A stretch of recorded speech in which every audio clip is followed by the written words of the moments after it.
یو مدیر ته یو مشر ته پکار ده چې هغه خلکو سره منځ کې وي، خلکو منځ کې وي، خلکو نه جدا نه وي پکار ده.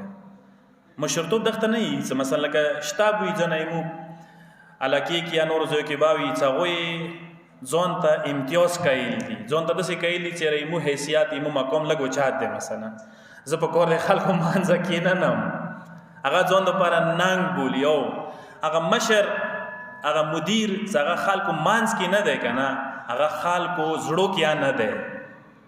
چونکې خلکو منځ کې دی که نه، هغه خلکو زړو نه دی. او یې خلکو سارونې حکومت کول اسانه دی، خلکو زړونې حکومت وکړي دا ډېره مهمه ده. او دا کیږي هلې مو فارسي کې عربي کې ورته متن کې، خلکو متن کې څه کله ته وي، متن جامعه معاشرې منځ کې څه کله ته وي. ځکه تاسو ته یو نکته ذکر کوم انشاءالله تاسو ما صدیقي اګرې شوئ. دا اوس کوم الیکشن وشول، تیر شوي الیکشن کې مثلا جوانانو ته فتحې میلاو شوله، جوانان یو ټیم یو فتحې ورته میلاو شوله.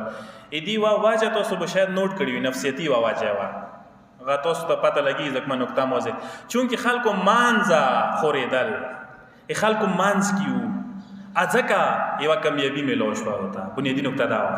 اوس زه تاسو ته دې کې دا نکته یې در کوم، شهید هغه څه مقبول و کورکور مې کې زه یې ومنم ته یې نه ومنې، چونکې ومني چونکې نه ومني دا یو حقیقت دی.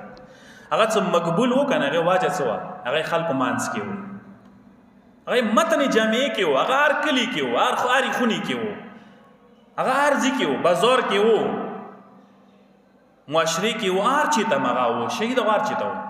وجه یې دا وه څه مقبول وو، هغه خلکو نه سیټ ته نه وو، جدا نه وو.